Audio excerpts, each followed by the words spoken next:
आज का जो टॉपिक है वो है काल सर्प दोष। सबसे पहले आज ये जो टॉपिक है ना, हमारे छोटे छोटे पॉइंट्स उसके अंदर हम कवर करेंगे। काल सर्प दोष है, पिशाच योग है, पितृ दोष है, ग्रहण योग है, ये अलग अलग नाम आपने सुने होंगे। और ये सारी चीज़ें ऐसी है जिसके ऊपर मैक्सिमम एस्ट्रोलॉजर की गाड़ी चलती है। जो एस्ट्रोलॉजर को टेक्निकल प्रोफेशनल नॉलेज नहीं है, वो अपना धंधा चलाने के लिए, मैं क्लियर बोलता हूँ, वो लोग अपना धंधा चलाने के लिए ये जात जात के दोष निकालते हैं और उसकी अलग अलग पूजा, अलग अलग विधि, ये सब करवाने के चक्कर में लोगों से पैसे लेते हैं। और काफ़ी सारी चीज़ें ऐसी है जो एग्जिस्ट ही नहीं करती है, बट चलाने के लिए लोग चला रहे हैं। सबसे पहले शुरुआत करते हैं काल सर्प दोष से। सबसे पहले देखो, पहले ही लाइन में क्या लिखा है, देयर इज़ नथिंग लाइक काल सर्प दोष। जो एस्ट्रोलॉजी की, हमारे शास्त्र की प्रॉपर बुक है, उसके अंदर कहीं पर भी काल सर्प दोष ऐसा कुछ लिखा ही नहीं है, ऐसा कुछ है ही नहीं। ज्योतिषियों ने अपने हिसाब से चलाया है। उसके अंदर कुछ लोग ऐसा बोलते हैं कि राहु केतु के एक साइड के ऊपर सब ग्रह आ जाए तो वो काल सर्प है। कोई राइट साइड बोलता है, कोई लेफ्ट साइड बोलता है, कोई अपना अपना निकालता है, क्योंकि एग्जिस्ट तो कुछ करता नहीं है ऐसा। तो जिसको जो मन में आता है वो बोलता है, बट ऐसा कोई योग है ही नहीं और ऐसा कोई दोष भी नहीं है। और देखो आगे क्या लिखा है, जब किसी ज्योतिषी को कुंडली में कुछ समझ नहीं आता है तो सामने वाले को डराने के लिए पूजा और विधि के नाम पे पैसे निकालने के लिए काल सर्पदोष सबसे बेस्ट टूल है। तो और कुछ नहीं है। ये सारी चीज़ों से आज से आपको दूर रहना है। आप तो पहले से भी दूर रहे होंगे, अगर नहीं रहे होंगे, किया है कभी ऐसा कुछ दोष विधि कुछ सुना है? પિતૃદોષનું ખબર છે કે અમે લોકો પિતૃદોષ તો આ રહે એ પીછા એ જ વાંચ્યું પિતૃદોષનું અમે લોકોએ ત્યાં આગળ આપણે ક્યાં ત્રંબકેશ્વર ને બધે થાય છે ને, ત્રંબકેશ્વર જઈને પિતૃદોષ ગુજરાતમાં ચાણો થાય। तो बाकी इससे ऊपर कुछ नहीं है। तो काल सर्प दोष तो खत्म ही हो गया यहाँ पे। अब देखो ये आया भयंकर पिशाच योग। When Saturn and Rahu are in conjunction then it forms pishach yog. To reduce the effect of पिशाच योग, the person should donate articles of Saturn and Rahu. Shani और राहु की चीज़ों का दान करना चाहिए।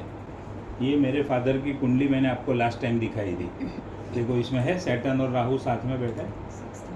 देखो ये 6th हाउस में सैटर्न एंड राहु साथ में बैठे हैं। तो ये हो गया मेरे पिताजी की कुंडली में पिशाच योग। अब पिताजी का तो गया, वाट लग गया। अब सैटर्न एंड राहु पिशाच योग है, ये लोग बोलते हैं, मैं तो ये कुछ मानता नहीं हूँ। बट जब तक सैटर्न एंड राहु की दशा नहीं आई थी तब तक कुछ होने वाला नहीं है। तो ये सारी चीज़ों से बिल्कुल भी डरना नहीं है। पहले देखो कंजंक्शन में है, लेकिन क्या कर रहा है वो कंजंक्शन एग्जैक्टली। अब यही चीज़ के अंदर ये जो कंजंक्शन है, इसके अंदर अगर व्यक्ति फॉरेन कंट्री में चला जाए, देखो सैटर्न क्या है, कर्म है, राहु क्या है, फॉरेन कंट्री है, विदेश है। अगर यही पिशाच योग के टाइम पे दरमियान अगर व्यक्ति फॉरेन कंट्री चला जाए तो उसको ये पिशाच योग की कुछ असर होती नहीं है। सैटर्न है कर्म, राहु है विदेश। आपकी कुंडली में जो भी योग एक्टिवेट हो रहा है, जो भी दशा एक्टिवेट हो रही है, उस दशा के हिसाब से अगर आप काम करते हो, उस दशा के इंडिकेशन को अगर आप फॉलो करते हो, तो आपको कभी कुछ प्रॉब्लम होने वाला नहीं है। और होगा तो भी उसकी इंटेंसिटी बहुत ही कम होगी। अब देखो हम छठा घर क्या बोलते हैं, नॉर्मली खराब घर बोलते हैं। तो सैटर्न और राहु का योग छठे घर में ऐसे भी खराब ही है समझो, क्योंकि छठा घर खराब है। तो उसके अंदर पिशाच योग से क्या लेना देना है बताओ, चलो मुझे। उसका तो कुछ मीनिंग ही नहीं बनता है। और मैंने आपको मेरे पिताजी की कुंडली का एनालिसिस करके बताया था उस टाइम पे, सैटर्न की दशा में क्यों उनको इतना सफ़र करना पड़ा। तो वो नंबर्स दिखा रहे हैं, ग्रहों के नंबर्स आ रहे हैं, हाउसेस के नंबर एक्टिवेट हो रहे हैं, तो उसके रिजल्ट मिलने वाले हैं। उसमें पिशाच योग से उससे कुछ फ़र्क ही नहीं पड़ने वाला है, उससे कुछ लेना देना नहीं है। तो ये खाली सबको, लोगों को डराने वाली बात है, लोगों का फ़ायदा उठाने की बात है। और वो टाइम पे यहाँ पर जो दिया है उसके हिसाब से सिर्फ आप ज़्यादा से ज़्यादा क्या कर सकते हो, सैटर्न एंड राहु की जो जो चीज़ें हैं, जो मैंने आपको आर्टिकल्स वो सब डिटेल ऑलरेडी मैंने दिया है आपको, उस चीज़ों को डोनेट कर सकते हो आप, तो उसकी इफ़ेक्ट कम होगी, बस दैट्स इट। उससे ज़्यादा इसके अंदर कुछ नहीं है। वो सारी चीज़ें देखनी पड़ेगी। वो निष्कर्ष पे आने के लिए तो बहुत सी चीज़ें देखनी पड़ती है। आज तो हम क्या है, ये छोटे छोटे टॉपिक आपको क्यों बता रहा हूँ, ये सब चीज़ें आपके माइंड से निकल जाए तो आपको लॉजिक समझ में आए, प्रैक्टिकल समझ में आए कि हम जो पढ़ रहे हैं वो परफेक्ट लाइन के ऊपर हम जा रहे हैं। बाकी ये सब चीज़ों से कुछ लेना देना है ही नहीं। अब ये मैक्सिमम एस्ट्रोलॉजर का एक और फेवरेट आया, पितृदोष। पितृदोष तो बहुत ये तो बहुत बराबर है, पितृदोष। बहुत फेवरेट। पहले ये पूरा पढ़ लेते हैं। In Vedic astrology pitra dosh it is also pitra dosh it is also called pitra dosh is a concept that refers to a karmic debt or negative influence from one's ancestor। मतलब कि मेरे पूर्वजों ने कुछ गलत कर्म किए थे, कुछ उनका कार्मिक डेट ऋण चुकाना बाकी था, वो लोग बिना चुकाए चले गए तो उसको अभी मुझे भुगतना है। मैं तो ये चीज़ में बिल्कुल भी मानता नहीं हूँ। किसी के कर्म कोई भुगतता नहीं है, हमारे कर्म ही हमको भुगतने हैं। हम अगर ये मान ले कि नहीं मेरे पिताजी ने कुछ गलत किया था तो मैं भुगत रहा हूँ, दादाजी ने किया था तो मैं भुगत रहा हूँ, या उन्होंने अच्छा किया था तो मैं भुगत रहा हूँ, तो मेरे तो लॉजिक में, मेरे कंसेप्ट में ये चीज़ बैठती नहीं है। हर एक व्यक्ति एक इंडिविजुअल आइडेंटिटी है, एक इंडिविजुअल आत्मा है, और जो आत्मा ने जो किया है उसका उसको भुगतना है। हाँ, मेरा जन्म ही क्यों ऐसे घर में हुआ कि जो मेरे पिताजी की कुंडली में पितृदोष है, तो मेरे कुछ कर्म थे ताकि मेरा ऐसा हुआ। उसमें मेरे पिताजी का गलत मैं भुगतूँ या अच्छा मैं फ़ायदा उठाऊँ, मुझे तो उसमें कुछ लॉजिक नहीं लगता है। पहली तो बात ये। दूसरा, आप जब केपी एस्ट्रोलॉजी पढ़ोगे तो आपको समझ में आएगा केपी एस्ट्रोलॉजी में कोई योग है ही नहीं। बिना योग के भी अच्छे से अच्छा एक्यूरेट प्रिडिक्शन हम कर सकते हैं। मतलब ये पितृदोष, काल सर्पदोष, ये अपना बुधादित्य योग, दुनिया भर के कोई योग ही नहीं है उसके अंदर। तो बिना योग के भी हम अगर अच्छा प्रिडिक्शन कर सकते हैं तो ये सारी चीज़ों में जाने की ज़रूरत क्या है। और जिसका कुछ मीनिंग नहीं है, लॉजिक नहीं है, कुछ कन्फर्मेशन नहीं हो रहा है। जैसे पिताजी की कुंडली में प्रॉब्लम आया, आपकी कुंडली में प्रॉब्लम आया, तो मैं लॉजिकली आपको कनेक्ट करके बताता हूँ कि हाँ ये प्रॉब्लम आ सकता है, ये चीज़ों की वजह से आ सकता है, करंट या फ्यूचर का हम बोल सकते हैं। बट वो पितृओं के नेगेटिव डेट को मुझे पूरा करना है, which is believed to manifest as challenges and hardship in the life of individual of their descendants. It's not a curse, श्राप नहीं है, but rather a consequence of unresolved issues, misdeeds or neglected responsibilities of past generations that affect the current generation। पितृदोष अगर किसी व्यक्ति की कुंडली के अंदर है तो यहाँ पर जो लिखा है उसमें क्या कहता है कि उसके पूर्वजों ने कुछ मिसडीड किए थे, गलत काम किए थे, गलत चीज़ें की थी, रिस्पॉन्सिबिलिटीज पूरी नहीं की थी, उसकी वजह से उनके डिसेंडेंट को यानी उनके संतान को और उनके आगे के जनरेशन को भुगतना पड़ता है। Essentially, it signifies that ancestors' souls are not at peace due to unfulfilled duties, improper rituals or negative actions।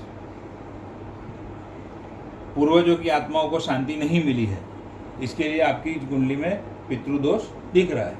समझ में आया? अब पूर्वज किधर है, उसकी आत्मा किधर है, किधर कुछ पता चलता है, किधर कोई देखने गया है। अब देखो कुछ अलग अलग कॉम्बिनेशन है जिसकी वजह से हम ये कह सकते हैं कि पितृदोष कुंडली के अंदर है। मैंने तो आज तक जितनी भी कुंडली देखी, मैं कोई पितृदोष देखने के चक्कर में पड़ता नहीं हूँ। मैं ऐसा कुछ मानता ही नहीं हूँ, तो पढ़ने की तो बात ही नहीं है। आपको समझा रहा हूँ, आप समझ लो। आपको देखना है तो देखना, किसकी कुंडली में पूजा भी करवाना वो आपकी चॉइस है, वो मैं कुछ नहीं बोलूँगा। भेजना त्र्यंबकेश्वर, किसको भेजना है तो भेजो, कोई मानना नहीं। तो वो देखने के लिए समझ में तो आना चाहिए कैसे देखते हैं। तो ये कुछ कंडीशन है। सन एंड राहु या फिर Ketu representing ancestors and the father. Rahu या फिर केतु हमारे पूर्वज है, उसमें भी खास करके राहु। और सूर्य जो है वो पिता का कारक है। तो यहाँ पर क्या दिया है, representing ancestor and father. When afflicted by shadow planets Rahu और केतु क्रिएट्स पितृदोष, यानी कि सूर्य के साथ में या तो राहु आ जाए या तो केतु आ जाए। पितृदोष इज फॉर्म इन अ कुंडली व्हेन द सन जो कि फादर का कारक है is afflicted by malefic planet like Rahu, Ketu, Saturn and particularly in the 9th house. उसमें भी सैटर्न 9th हाउस में बैठा हो, क्योंकि 9th हाउस पूर्वजों का है, फादर का है, फादर का भी है, पूर्वज का भी है, दोनों है उसके अंदर। फादर, फोर फादर सब 9th हाउस में आते हैं।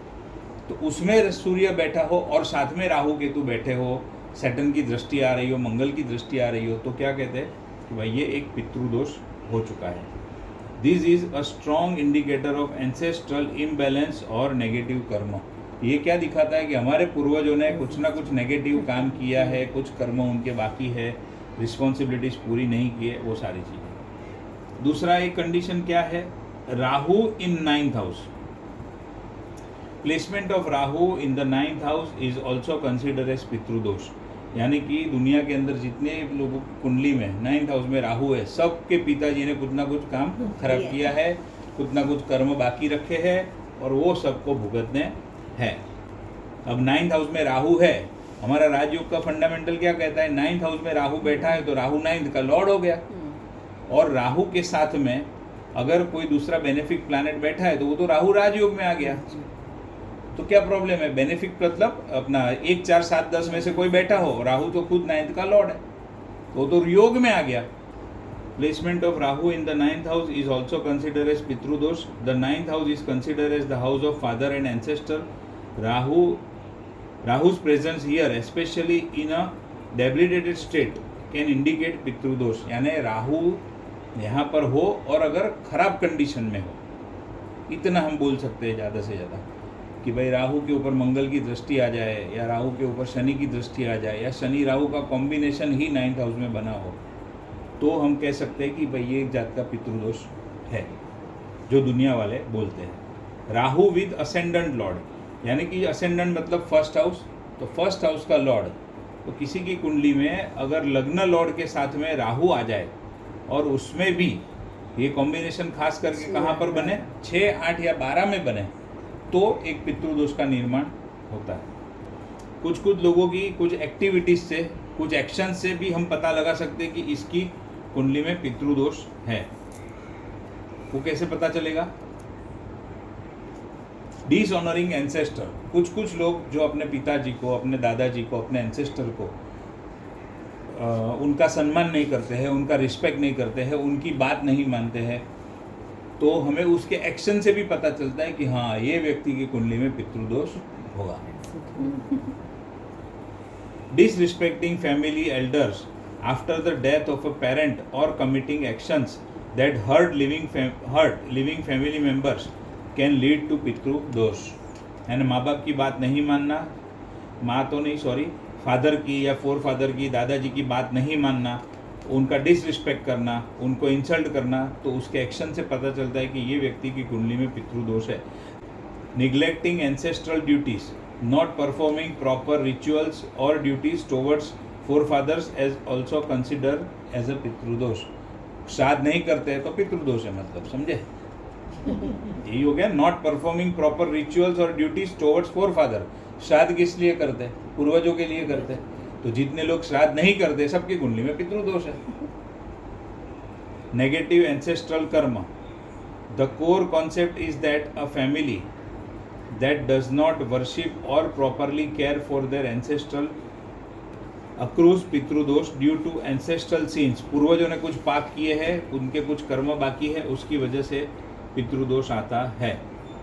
अब ये पितृदोष कैसे हम देखते हैं और किस कारण से आता है, ये हमने स्टडी किया। अब प्रॉब्लम क्या फेस करना पड़ सकता है पितृदोष की वजह से, वो चेक करते हैं। Challenges in education and career, repeated failure, delay और lack of progress in education और करियर कैन बी सीन। मतलब कैन बी साइन, तो वो एक निशानी है। क्या निशानी है, बार बार कोई बच्चा पढ़ाई में फेल हो रहा है तो पितृदोष है उसकी कुंडली में। पढ़ाई में डिले हो रहा है, लैक ऑफ प्रोग्रेस, चाहिए उतना प्रोग्रेस नहीं कर पा रहा है पढ़ाई में, एजुकेशन में, तो ये सारी चीज़ें क्या दिखाती है कि भाई कुंडली में पितृदोष है। Marital issues, delay in marriage, unsuccessful marriage और difficulties in finding a compatible partner can be indicated. तो अगर ऐसा कुछ है तो क्या है, कुंडली में पितृदोष है।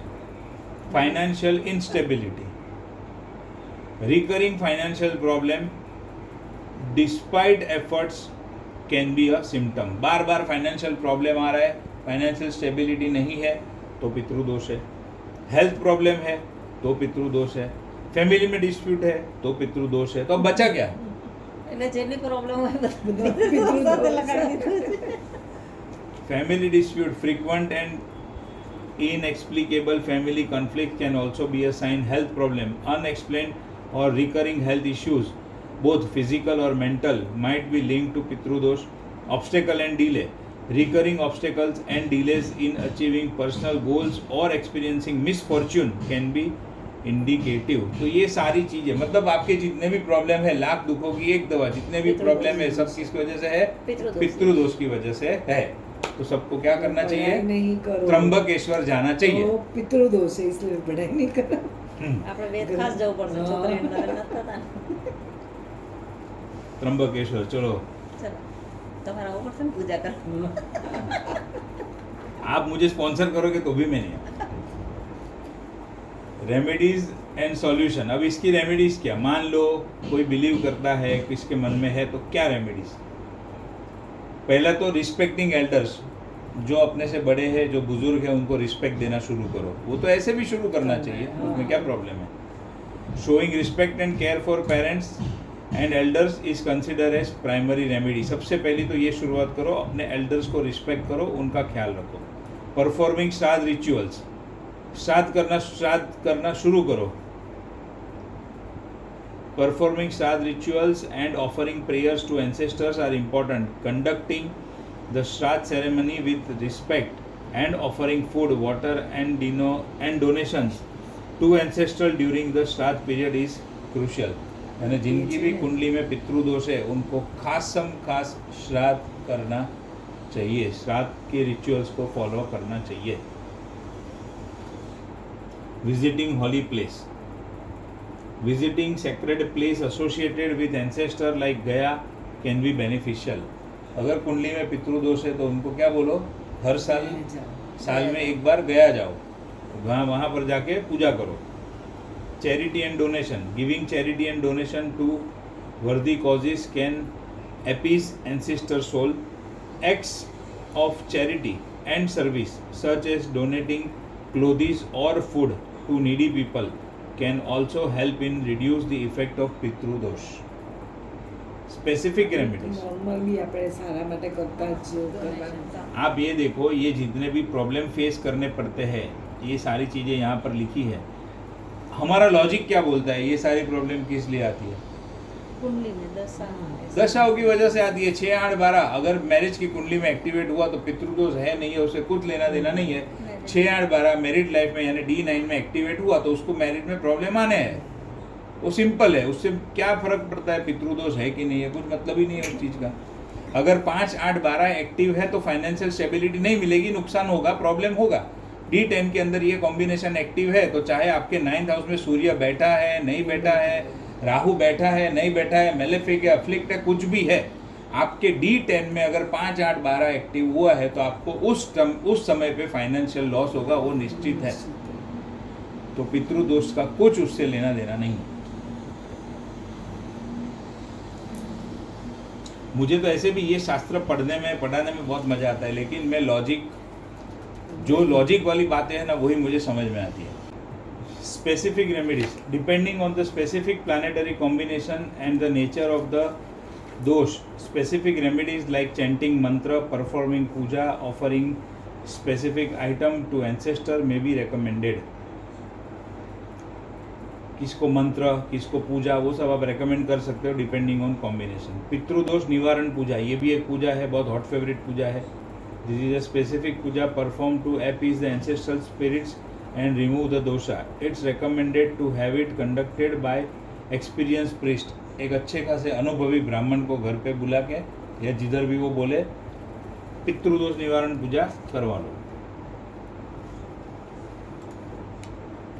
Offering and prayers, regular prayers especially to Lord Vishnu in his form as Pitrudosh Nivarak and reciting scriptures like the Bhagavad Gita or Vishnu Sahasranam are recommended।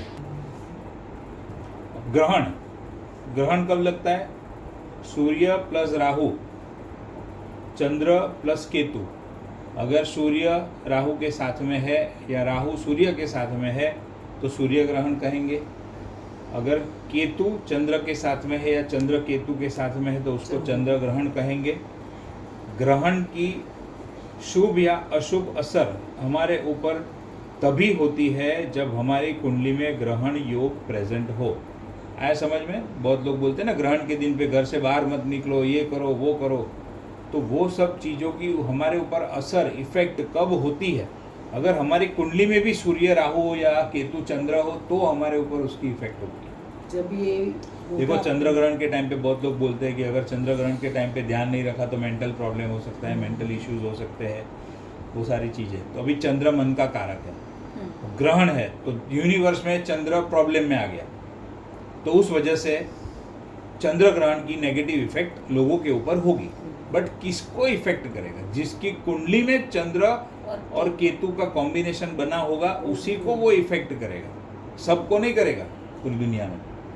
But लोगों को ये चीज़ पता नहीं है, इसलिए ग्रहण ग्रहण ग्रहण, घर के अंदर घर के अंदर घर के अंदर, तो पूरा घर सब लोग घर के अंदर चले जाते हैं। मतलब चंद्र और केतु साथ में बैठे हो या कंजंक्शन ही बस, और कुछ नहीं। दृष्टि से? दृष्टि तो होती नहीं है केतु की, चंद्र की होती, सेवन दृष्टि से नहीं, दृष्टि से नहीं। वो तो चंद्र केतु को देख रहा है, उससे कुछ फर्क नहीं पड़ता, साथ में खाली बैठने साथ में चाहिए। बैठा हो। इसलिए यहाँ पर क्या लिखा है? सूर्य प्लस राहु, चंद्र प्लस केतु साथ में बैठे हो तो ही काउंट होगा, दृष्टि काउंट नहीं होगी। तो कुंडली में अगर ग्रहण योग है, चाहे सूर्य राहु साथ में है तो सूर्य ग्रहण, केतु चंद्र साथ में है तो चंद्र ग्रहण, उसकी इफेक्ट कब होगी ग्रहण की? जब अगर हमारी कुंडली में ये दोष होगा, दोष नहीं कह सकते, ये कॉम्बिनेशन होगा तो वो प्रॉब्लम होगा, बाकी कुछ नहीं। Surya grahan gives bad result as per the karak tattva and position of sun. Chandra grahan gives bad result as per the karak tattva, चंद्र यानी माता, मन, and position of the moon in the kundli. Moon कहाँ पर बैठा है उसके ऊपर भी बहुत चीज़ें मायने रखती है। बट ये सारी चीज़ें कोई बोलता नहीं है, आप कितने भी वीडियोस देखो, ये सारी चीज़ें करो, ये मेन चीज़ कोई नहीं बताएगा। ग्रहण है ग्रहण है ग्रहण है, ऐसा करो वैसा करो, ये करना चाहिए वो नहीं करना चाहिए, वो सब बताएंगे। बट ये टेक्निकल चीज़ है कि भाई ग्रहण आपको लगेगा कब, आपके ऊपर उसकी असर कब होगी, वो तो पहले फंडामेंटल है, वो नहीं बताएंगे। ये मेन चीज़ नहीं बताएंगे, बाकी सब बताएंगे आपको। बोलो, ग्रहण समझ में आया?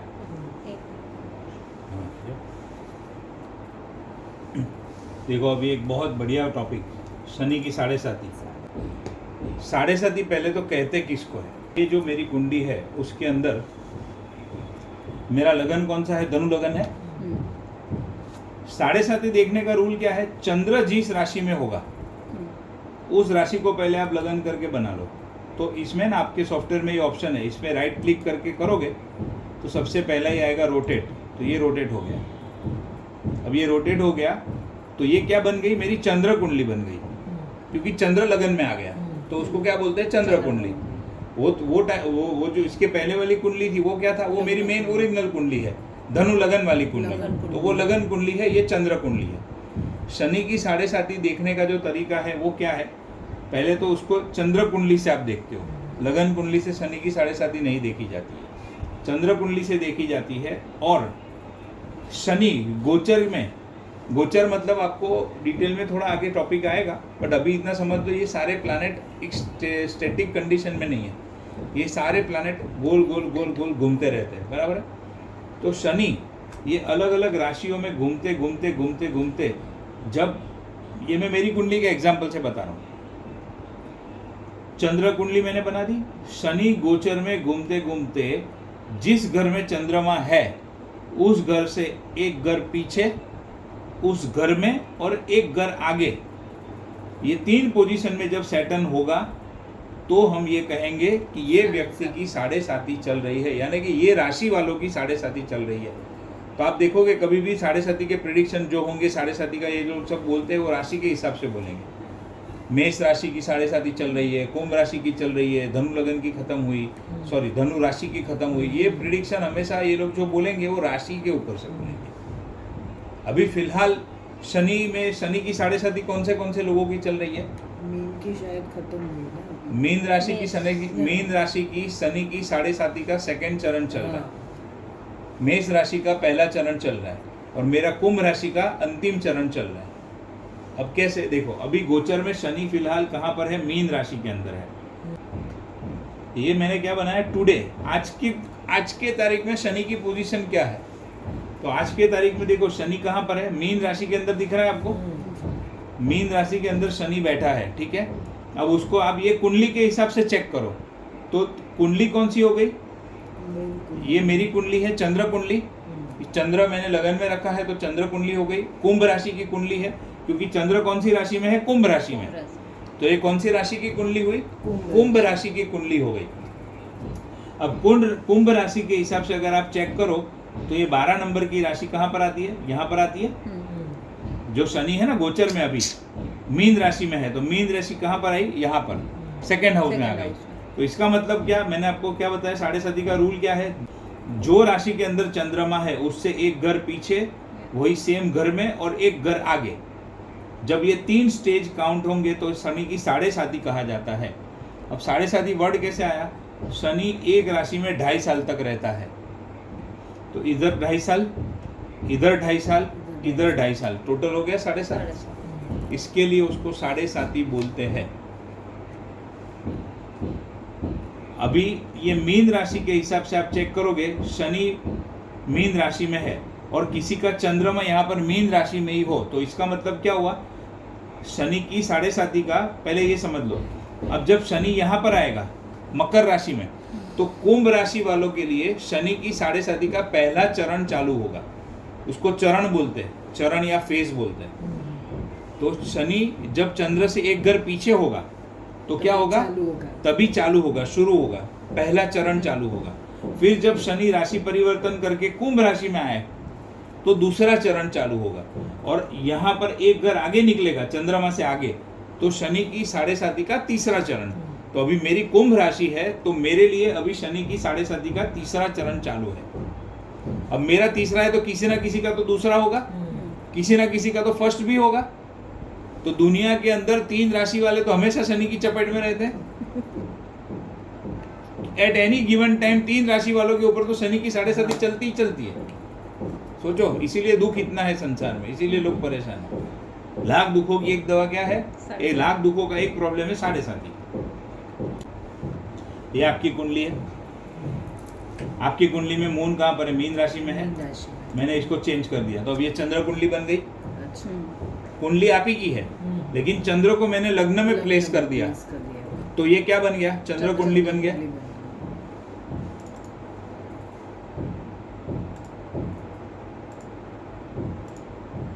शनि कहाँ पर है? मीन राशि में। गोचर में तो मीन राशि में ही है, वो तो फिक्स है। तो यानी कि शनि अभी कहाँ पर है? यहाँ पर आया। आपके कुंडली के हिसाब से यहाँ पर आया शनि। तो आपकी कुंडली में यानी कि मीन राशि वालों के लिए शनि की 7.5 का दूसरा चरण चालू है। शनि आप कहाँ पे बोले? यहाँ पे। ये देखो, ये गोचर की कुंडली है। हाँ। गोचर मतलब क्या? अभी आसमान में, स्काई में, जोडियक में शनि कौन सी राशि में है? मीन राशि में। तो यहाँ पे मीन राशि, यहाँ पे मीन राशि यहाँ पर आती है।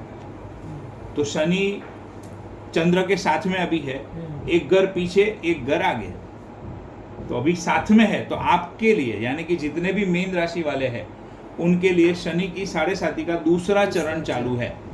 जब शनि मीन राशि में से मेष राशि में जाएगा तो मीन राशि वालों के लिए शनि की 7.5 का तीसरा चरण चालू होगा। और जब वो कुंभ में था तो आपके लिए पहला चरण चालू था। अब मेरे लिए वही चीज क्या बन गई? मेरे लिए कुंभ में था तो दूसरा चरण था, और अभी मीन में है तो तीसरा चरण चालू है। तो लगभग और 1.5 साल बाकी है, उसके बाद में कुंभ राशि वाले शनि की 7.5 से मुक्त हो जाएंगे। ये आपके हस्बैंड की कुंडली है, अल्पेश की कुंडली है। मैंने चंद्र कुंडली बना दी। अब गोचर के अंदर शनि मीन राशि में है, तो आप बताओ उनकी कुंडली के हिसाब से उनकी 7.5 शुरू हुई है या नहीं हुई है? बताओ।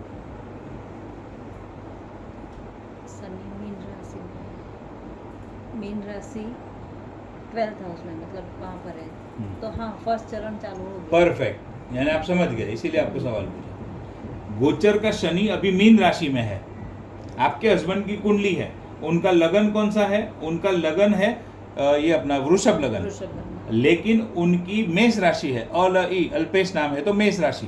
तो मैंने चंद्र को बीच में प्लेस करके मैंने चंद्र कुंडली बना दी।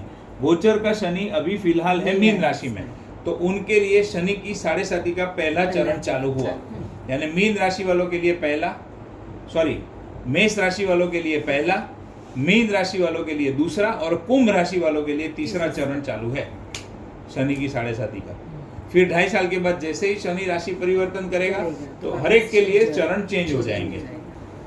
12 11 नहीं, शनि घूमते घूमते इधर इधर आएगा ना, हाँ फिर ये पूरा चक्कर चालू करके फिर वापस शनि जब इधर से कुंभ में से फिर वापस जैसे इधर जाएगा तो वापस उनके शनि की 7.5 का चरण चालू होगा।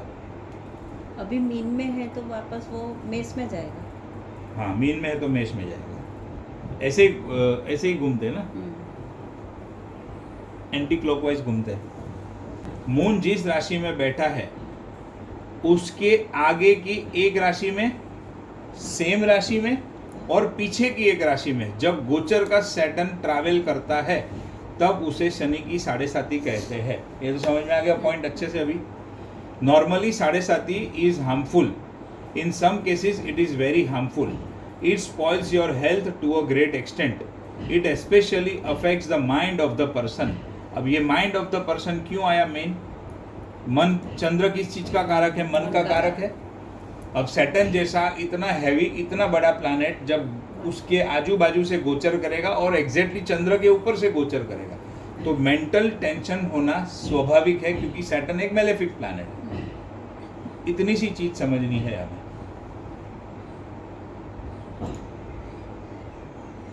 Saturn is a tamas planet. Saturn is the karaka of duty, discipline and hard work. Moon is the karaka of mind and emotion. During Shani 7.5, people feel lot of pressure emotionally and mentally. क्योंकि शनि की 7.5 की वजह से moon के ऊपर pressure आता है। Moon किस चीज का कारक है? मदर का। मून है मन का, मून है इमोशन का। तो ये जब शनि की 7.5 चलती है तो किसी को मेंटल लेवल पे, किसी को इमोशनल लेवल पे, किसी की माता को प्रॉब्लम होता है। सबको होता है ऐसा नहीं है, मैं क्या बोल रहा हूँ, किसी को होता है। वो टोटली डिपेंड करता है आपकी कुंडली में कौन सी दशा अंतर्दशा चल रही है। It breaks the person mentally, it breaks the self-confidence of the person. The person is not able to make proper decision. Sometimes people go into depression and the person feels lot of stress during the 7.5. Shani is known as Karma Faldata in astrology. When 7.5 begins, it is said that Saturn has come in your Rashi to take the हिसाब किताब of your karma. Shani आपके कर्म का हिसाब किताब करने के लिए आया है, इसके लिए आपके ऊपर शनि की 7.5 शुरू हो रही है। इंसान के अच्छे या बुरे कर्म के अनुसार उसे 7.5 में शुभ या अशुभ परिणाम प्राप्त होते हैं। If running mahadasha and antardasha is strong, positive and favourable, then Shani 7.5 will not affect और हार्म द पर्सन। ये मुख्य मुद्दा ये है। अगर दशा अंतरदशा अच्छी है तो शनि की 7.5 कुछ नहीं करने वाली है। भगवान की कृपा से, माता जी की कृपा से, मेरे माता पिता के आशीर्वाद से शनि की 7.5 में ही मैंने 2 प्रॉपर्टी ली। अब बताओ मेरे लिए अच्छा हुआ कि खराब हुआ? अच्छा हो। तो काय की 7.5? मेरा ही सामने लाइव एग्जाम्पल है, क्योंकि कुंडली में दशा अंतरदशा अच्छी चल रही है। वही अगर मेरी शनि की जब महादशा चल रही थी, मैंने आपको मेरी दशा के बारे में बताया, मेरी जब शनि की महादशा चल रही थी और वो टाइम पे अगर 7.5 आती तो वो तो ऐसे भी दशा खराब है ही है, और तो 7.5 का और थोड़ा मुझे प्रेशर ज्यादा फील होता। बट अभी फिलहाल 7.5 चल रही है, पिछले 7.5 साल से यही चल रहा है। 7.5 नहीं, लगभग 6 साल से, अभी 1.5 साल और बाकी है। तो ये 6 साल में ही तो 2 प्रॉपर्टी लिया मैंने, 7.5 चलते हुए भी लिया। तो ऑलवेज 7.5 खराब है ऐसा कुछ नहीं है। मैं तो 7.5 में कुछ मानता ही नहीं ऐसा कुछ है। सब चीज अपने आपकी खुद की दशा अंतरदशा के ऊपर डिपेंड है सारी चीजें। आपका स्टैटिक प्रॉमिस, आपका डायनामिक प्रॉमिस क्या कहता है, उसके ऊपर पूरा खेल है। स्ट्रेट अवे ऐसा बोल देना कि 7.5 आ गई तो सबके लिए खराब ही होगा, वैसा बिल्कुल भी नहीं है। 7.5 ऐसा कुछ है ही नहीं। पहली तो बात, मेरे ये टॉपिक है ना, मैंने एक सर के पास जब पढ़ा था ना तो उन्होंने एक लाइन में ये टॉपिक पूरा कर दिया, बोले 7.5 ऐसा कुछ नहीं है। चलो आगे बढ़ो। If during Shani 7.5 Mahadasha and Antardasha of a weak or unfavorable planet is going on, then 7.5 will disturb the person very much. Person may have to face jail or hospital during 7.5. It is strongly advisable and recommended to the person that he or she should stay away from illegal and unethical work during Shani 7.5.